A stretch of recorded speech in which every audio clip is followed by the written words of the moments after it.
द्रौपदी स्वयंवर। राजा द्रुपद के मन में ये लालसा थी कि मेरी पुत्री का वह किसी न किसी प्रकार अर्जुन के साथ हो जाए, परंतु उन्होंने ये विचार किसी से प्रकट नहीं किया। अर्जुन को पहचानने के लिए उन्होंने एक ऐसा धनुष बनाया जो किसी दूसरे के झुक न सके। इसके अतिरिक्त आकाश में एक ऐसा कृत्रिम यंत्र टकवाया दिया जो चक्कर काटता रहता था। उसी के ऊपर वेदने का लक्ष्य रखवा कर ये घोषणा कर दी कि जो वीर इस धनुष पर डोरी चढ़ाकर इस घूमने वाले यंत्र के छिद्र के भीतर से लक्ष्य भेद करेगा, वही मेरी पुत्री द्रौपदी को विवाह प्राप्त करेगा। सब और चार दीवार थी, उसके भीतर रंगमंडल के चारों तरफ ऊंचे और श्वेत रंग के गगनचुंबी महल बने हुए थे। विचित्र चांद वैसे ये सभा भवन को सब ओर से सजाया गया था। फर्श तथा दीवारों पर मणि तंत्र जड़े थे। सुखपूर्ण चढ़ने हेतु सीढ़ियाँ लगी थी। बड़े बड़े आसन तथा बिछावना आदि बिछाए गए थे। बहुमूल्य अगर धूप की सुगंध चारों ओर फैल रही थी।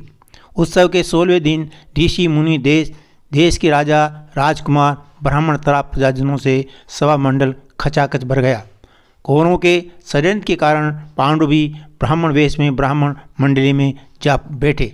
द्रुपद कुमारी कृष्णा अपने कुछ प्रमुख सखियों सहित सुंदर वस्त्र और आभूषणों से सज धज कर हाथ में सोने की वरमाला लिए मंद गति से रंगमंडल में आकर खड़ी हो गई।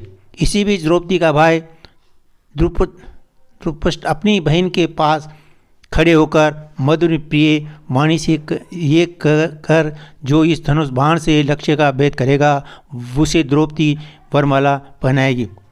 जाकर अपने स्थान पर बैठ गया। सभा में बैठे वीरों में उत्साह बढ़ गया। हर कोई अपने को बलवान, रूपवान तथा लक्ष्य भेद करने में समर्थ समझने लगा। किंतु आश्चर्य और भय का वातावरण उपस्थित हो गया जब बहुत से लोग धनुष उठाने के प्रयास से ही गिर गए। कुछ से धनुष उठा तो डोरी खींचने समय ही गिर कर घायल हो गए।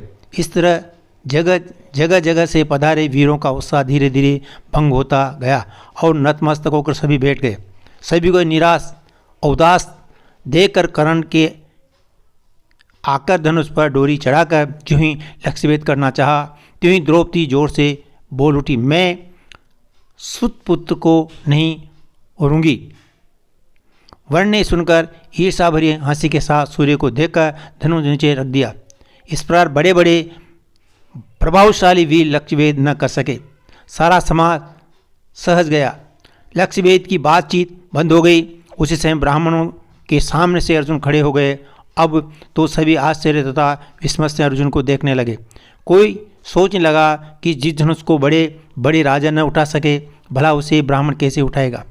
कहीं ये ब्राह्मणों की हंसी तो नहीं कराएगा।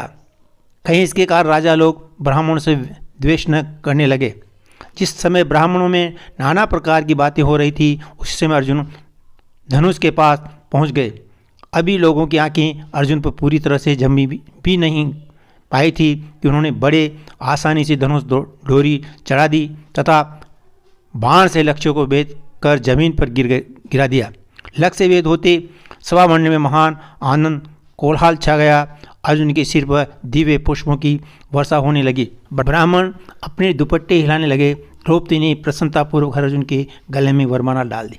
तदनंतर ब्राह्मणों ने अर्जुन का स्वागत किया और द्रौपदी के साथ रंगभूमि से बाहर प्रस्थान किया। उपस्थित राजाओं ने बंदर धुड़ी की दे देकर के युद्ध आरंभ कर दिया, किंतु भगवान श्री कृष्ण के समझाने बुझाने तथा भीमसेन के पराक्रम से विस्मित सब लोग युद्ध बंद करके अपने अपने घरों को लौट गए।